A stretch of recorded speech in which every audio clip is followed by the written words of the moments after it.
Hola a todos, primero los saludo y me presento. Yo soy Juan Bautista López Romera, soy residente de tercer año en el Hospital Británico de Buenos Aires y el Ateneo se titula Neutropenia severa en control de rutina, un problema endocrinológico. La organización del Ateneo va a ser la siguiente. Tenemos primero la presentación del caso y sus interrogantes, las dudas y posibles causas y por último la evolución y conclusión del caso. Tenemos como comienzo que una mujer de 34 años, madre de 2 hijos de 1 y 5 años, concurre a la demanda espontánea con dolor mandibular y febrícula. 3 días antes concurrió a la guardia odontológica y comenzó con amoxicilina clavulánico, ya que tenía una inflamación. Esa inflamación empeoró, por eso concurrió a la demanda. Tenemos como antecedente próximo que 30 días antes cursó una internación debido a disfagia por Helicobacter pylori y que le realizaron una endoscopia. Entonces, repasando, tenemos un dolor de muelas con inflamación, febrícula y amoxicilina clavulánico. Por otro lado, solicitan un laboratorio con un hemograma, química y coagulación, deciden rotar de antibiótico, darle antiinflamatorios y pautas de alarma frente a dolor y disfagia.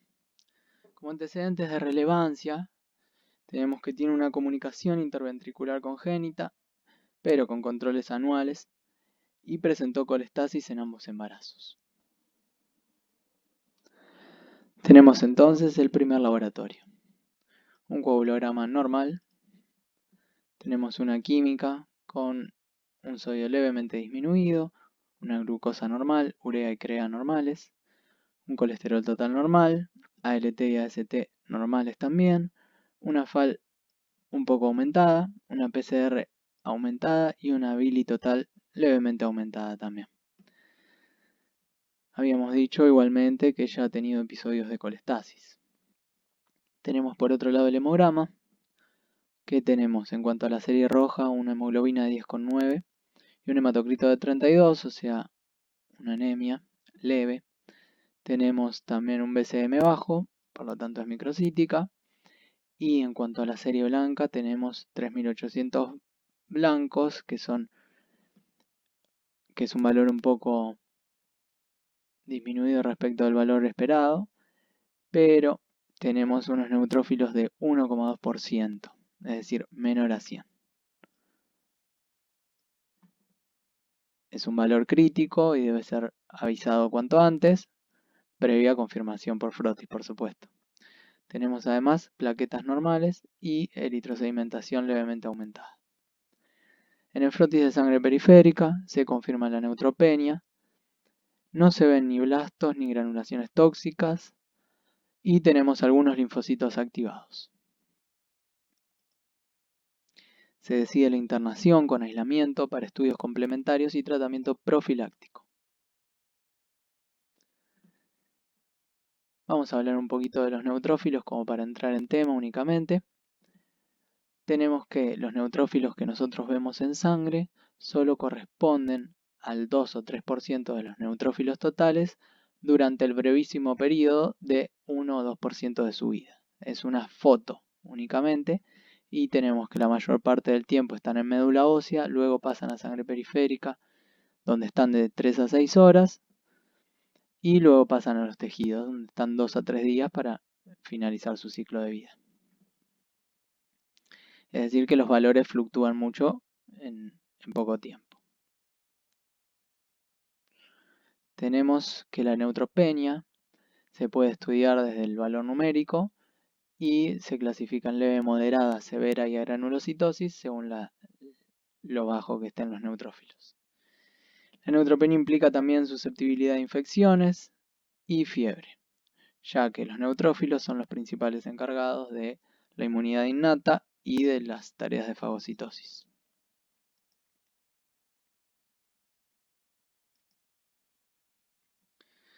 Tenemos que hay causas diferentes para una neutropenia, que algunas son primarias, es decir, en general genéticas y aparecen a temprana edad, con infecciones a repetición, y el resto son secundarias. ¿Secundarias a qué? Principalmente infecciosas, a drogas y autoinmunes. Cuando hablamos de infecciosas nos referimos en general a citomegalovirus y Epstein-Barr. Cuando hablamos de drogas nos referimos en general a quimioterápicos. Y cuando hablamos de autoinmunes, el espectro es un poco más amplio. Establecer la causa es elemental para la elección del tratamiento y la evolución. Tenemos entonces estudios complementarios una vez internada la paciente. Hemocultivos y serologías. Serología para HIV no reactiva, para hepatitis B una serología propia de un vacunado, hepatitis C no reactiva y Epstein-Barr propia de infección pasada y citomegalo también propio de infección pasada con IgM negativa. Es decir, que la causa infecciosa empieza a tener menos sentido. Y también le solicitan urocultivo, ya que en estos casos de neutropenia el estudio de todas las infecciones posibles es muy importante. Lo mismo que las imágenes. Ya recordemos que además tuvo una infección en una muela y que eso puede empeorar y en estos casos puede terminar inclusive en sepsis y muerte. Vemos que el tratamiento, más allá de la causa, siempre se repite un tratamiento erradicador de posibles patógenos y el factor estimulante de colonias en algunos casos. En este caso, para erradicar la infección que tenía en sus mucosas, se usó cefepime, aciclovir y fluconazol para cubrir tanto bacterias, virus y hongos. Tenemos además que se administró factor estimulante de colonias con el fin de elevar el número de neutrófilos. La contra de este tratamiento es que tiene un elevado costo. Volvemos al caso clínico. Tenemos que 30 días antes del primer laboratorio ese que vimos hoy, consultó por disfagia en otro centro y le hicieron una endoscopía. Como diagnóstico fue Helicobacter pylori y la infección fue tratada con antibióticos para erradicar, pero durante la endoscopía le hallaron un bocio pequeño y un pequeño temblor, con lo cual se le sugiere que interconsulte con el servicio de endocrinología. Ahí es cuando asiste por primera vez a nuestro hospital. Vamos a hablar un poco de tiroides. Se ve un bocio multinodular pequeño, con una presión arterial de 110/70 y una frecuencia cardíaca de 85 latidos. Tenemos por otro lado el laboratorio tiroideo que dio una TSH muy disminuida, una T3 visiblemente aumentada, una T4 libre visiblemente aumentada y anticuerpos antirreceptor tiroideos también visiblemente aumentados. Estos anticuerpos son por supuesto de la plataforma Roche. Todo esto es compatible con enfermedad de Graves base 2, ya que le hallaron el bocio y que también tenía el temblor. Hablando un poco de hipertiroidismo, tenemos que el receptor de TSH está en la célula folicular de la tiroides y que puede ser estimulado tanto por TSH como por anticuerpos antirreceptor tiroideo. O sea, la causa de la enfermedad es autoinmune y lo que genera es una sobreestimulación del receptor. Esto aumenta la captación de yodo, aumenta la organificación de yodo y la liberación tanto de T4 como de T3 al torrente sanguíneo. Entonces, tenemos que en el hipertiroidismo hay una pérdida de peso sin pérdida del apetito. Esto la paciente lo tuvo. A nivel cardiovascular hay hipertensión y aumento de la frecuencia cardíaca. Además hay que tener en cuenta que cuando hay mayor concentración de hormonas tiroideas, también la estimulación simpática es más intensa. También puede provocar la habilidad de inestabilidad emocional, así como intolerancia al calor, debilidad muscular proximal y de musculatura respiratoria. A nivel piel y faneras, puede causar caída del cabello y uñas débiles. Y lo más importante es que puede causar orbitopatía de Graves, que estos anticuerpos que dijimos que también pueden estimular al receptor de la TSH, pueden también atacar a los fibroblastos de las órbitas oculares, causando una gran inflamación, con posible pérdida de vista. Entonces vamos a hablar del tratamiento del hipertiroidismo. Tenemos que se puede tratar desde el lado sintomático o también se puede tratar de bajar la cantidad de hormona circulante. Del tratamiento sintomático, el más importante es con betabloqueantes, como el propranolol, que lo que hacen es disminuir la frecuencia cardíaca y también lo que hacen es bajar la conversión periférica de T4 a T3. Como sabemos, la T3 es la más activa, pero la T4 es la de mayor concentración en sangre.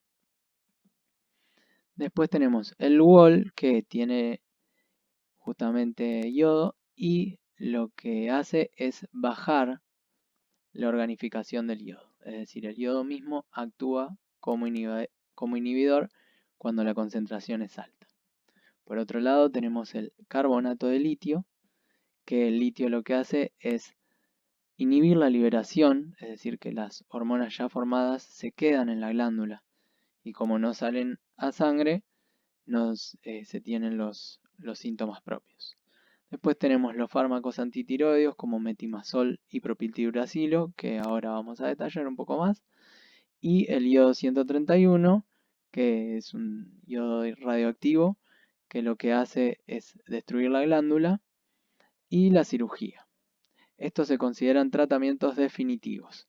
¿Por qué? Porque lo que hacen es disminuir por completo la síntesis de la glándula, ya sea por erradicación y sacar la glándula o por destrucción.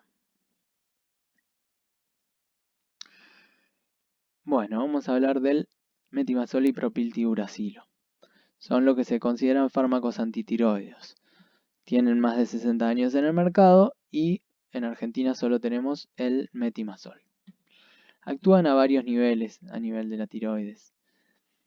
Lo que hacen es inhibir a la tiroperoxidasa y entonces de esta manera no se incorpora el yodo a la tiroglobulina y entonces baja la síntesis de hormonas. A su vez, inhiben la liberación de hormonas y entonces de esta manera tiene varios efectos sobre la glándula. Volviendo al caso clínico, tenemos que tenía una presión normal, pero que tenía una comunicación interventricular congénita y es por ello que comienza un tratamiento con un betabloqueante para no tener luego síntomas cardiovasculares.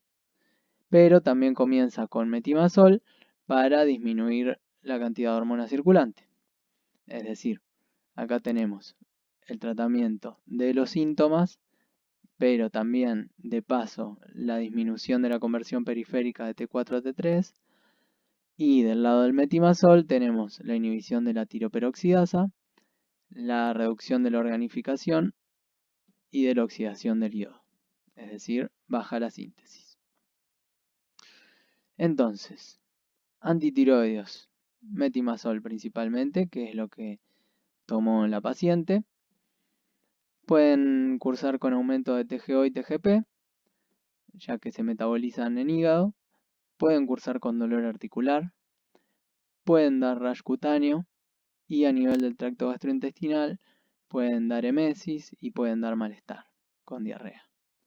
En general, estos efectos adversos leves son tratados con antihistamínicos y resuelven fácilmente. La frecuencia es más o menos alta de estos efectos adversos. El rash se presenta con alta frecuencia. Entonces tenemos otro efecto adverso muchísimo menos frecuente, que es la granulocitosis y aplasia medular. Por suerte tiene una frecuencia muy baja, menor al 1%. Y volviendo al caso clínico, tenemos entonces por fin la causa, que es una agranulocitosis secundaria a metimazol. Es de buen pronóstico si no se complican a nivel infeccioso. En este caso, la paciente respondió bien al tratamiento antibiótico y con estimulante de colonias, normalizando valores de neutrófilos luego de 4 días de internación con cefepimia, ciclovir, fluconazol y factor estimulante de colonias. Egresó del hospital luego de 8 días, es decir que la reacción adversa fue grave, ya que precisó de 8 días de internación para que resuelva el caso. Hay casos más graves en los que condujeron a la muerte por infecciones, y hay casos también más graves que la aplasia medular fue permanente. Entonces, por eso se suspendió la medicación. Tenemos entonces un mecanismo posible. En realidad actúa a varios niveles el metimazol y no es un único mecanismo. Además, no tiene tanta investigación hoy en día porque es un fármaco de casi 60 años. Tenemos que, en cuanto a lo inmunológico, tenemos anticuerpos antineutrófilos, pero también tenemos aumento de especies reactivas del oxígeno en neutrófilos que provocan la apoptosis. También, al parecer, alguno de los metabolitos del metimazol es tóxico en sí para los neutrófilos. También mediado por linfocitos T, por citotoxicidad directa, y tiene efectos directos sobre los precursores, pero por suerte la prevalencia es muy baja. Acá tenemos un paper que nos dice sobre distintas reacciones idiosincráticas causadas por drogas, secundarias a drogas, y hablamos de drogas no quimioterápicas acá, ya que de las otras se sabe que causan neutropenia con altísima prevalencia. Y también tenemos que a nivel prevalencia, un estudio retrospectivo en China, que estudiaron 50.000 pacientes con enfermedad de Graves a lo largo de 30 años para ver cuántos desarrollaron esta reacción adversa grave, que les dio una prevalencia entre 0,2 a 1%, y que además les dio una alta tasa de mortalidad entre estos pocos casos. Con lo cual, de una enfermedad que al parecer es inocua, puede terminar en la muerte. Entonces, tenemos como evolución de la paciente que tuvo que abandonar y se tiene que buscar una nueva opción terapéutica, ya que no puede volver a utilizarse metimazol por este riesgo. Entonces, la nueva opción terapéutica fue el litio. ¿Para qué? Para inhibir la liberación. Pero, a nivel definitivo, iba a ser la cirugía. El litio a altas dosis se da para tratar de conseguir un estado eutiroideo a la hora de la cirugía, ya que si no, el manejo del paciente, ya sea en anestesia y en recuperación, es un poco más complicado por los problemas cardíacos que puede tener. Pero también existe el Lugol y el iodo 131. El Lugol y el litio fueron lo que se le administraron a la paciente. Implica control de litemia por parte del laboratorio y también se debe administrar con antieméticos porque como efectos adversos tiene vómitos, diarrea y temblores. Los vómitos son muy marcados y pueden llevar a una deshidratación. La idea de todo esto es que esté eutiroideo al momento de la cirugía, cosa que en esta paciente no se consiguió. Al no lograr controlar los niveles deseados de T3 y T4, se administra el iodo radioactivo. y se controla cada 14 días.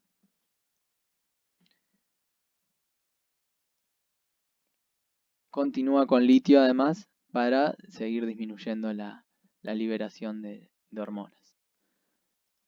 Entonces tenemos que el laboratorio, después de la primer toma de yodo, a los 14 días, fue de una TSH muy baja, una T4 libre aumentada, pero no tanto como antes, una T4 total aumentada, un litio en el estado terapéutico y que bajaron también los anticuerpos antirreceptor tiroideo, antirreceptor de TSH, que es lo esperado y es de buen pronóstico.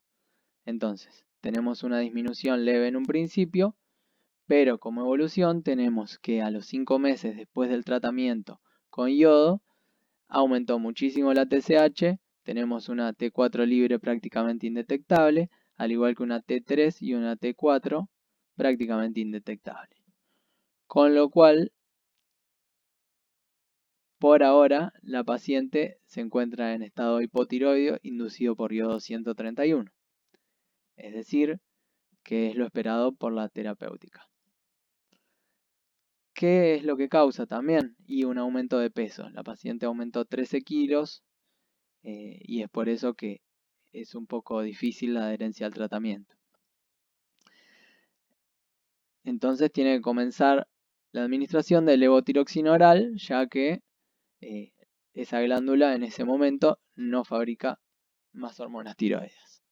Ya habiendo comentado que la paciente alcanzó el objetivo terapéutico y que se encuentra en estado hipotiroideo con suplementación de levotiroxina oral, vamos a hablar de tratamientos y recaídas, ya que es muy frecuente que después del éxito terapéutico, luego de un año o dos, vuelvan a aparecer esos valores de T3 y T4 aumentadas con nuevos aumentos en los anticuerpos antirreceptor. Entonces, tenemos que los fármacos antitiroideos tienen altos índices de recaída, pero tienen a favor que son baratos. Pueden tener efectos adversos graves y se pueden usar cuando hay orbitopatía. El yodo 131 tiene menos recaídas, también tiene bajo costo, pero no se sugiere con orbitopatía, ya que puede complicar el caso. Y además por 6 meses o un año se sugiere que la paciente no curse embarazos. La cirugía, que sería la solución definitiva, es muy costosa y requiere un equipo muy especializado, que no hay en todos los lugares y tal vez uno se acostumbra a que en los grandes hospitales hay, pero no es así en todos lados. Digamos que los antitiroideos y el yodo 131 están mucho más disponibles. Bueno, a modo de cierre, titulé En un futuro y la idea es mirar que, por ejemplo, se sabe que hay asociaciones de polimorfismos de genes de complejo mayor de histocompatibilidad asociados con agranulocitosis inducidas por drogas. Este es el primer metaanálisis, salió el año pasado y ya tiene un número de casos bastante considerable como para que tener un N significativo. Entonces, a nivel futuro, pensar en farmacogenética, en que se puede tener un análisis genético en el que se sepa los polimorfismos de HLA. El HLA-B38.2 es el más relacionado con la reacción adversa de agranulocitosis asociada a metimazol, y el HLA-DRB1 también es otro de los genes asociados. Estos dos no solo están asociados con agranulocitosis por metimazol, sino que también por otras drogas como clozapina, por ejemplo. Entonces también a futuro pensar que los fármacos que se tienen hoy para afrontar el hipertiroidismo son bastante viejos, pero existen desarrollos, aunque todavía no están en mercado, de anticuerpos monoclonales que bloqueen al receptor de TSH y que lo bloqueen de forma no estimulante. Y después también existe la posibilidad de generar péptidos tolerogénicos para que no se sigan generando esos anticuerpos contra el receptor tiroideo. Ese es el posible futuro. Bueno, esto es como un cierre de qué es lo que hizo el laboratorio en este caso, que tuvo su complejidad y que puede ocurrir en una guardia o en una rutina. Tenemos desde el lado de hematología el hemograma, la observación del frotis y la eritrosedimentación, que fueron elementales para el diagnóstico de la neutropenia. Desde la química, todo lo que es controles de función renal, hepatograma, iono, calcio, fósforo, magnesio y litemia también en el control de la droga utilizada. Y después del laboratorio de endocrinología, ya sea TSH, T3, T4 total, T4 libre, anticuerpos, antirreceptor tiroideo y también subunidad beta, ya que antes del iodo radioactivo debe hacerse una beta para saber si está embarazada o no. Es muy teratogénico, entonces es obligación hacerse una beta. Y a nivel de laboratorio de bacteriología también se hicieron hemocultivos y orocultivos que a pesar de haber sido negativos, fueron muy importantes a la hora de establecer la evolución y el egreso hospitalario. Bueno, a modo de cierre, les agradezco mucho el momento y habernos escuchado. Estos son mis compañeros, acá estamos en el hospital, en la época en la que podíamos estar sin barbijo antes de la pandemia. Y les dejo también al final la bibliografía consultada. Y les agradezco mucho, los saludo a la distancia.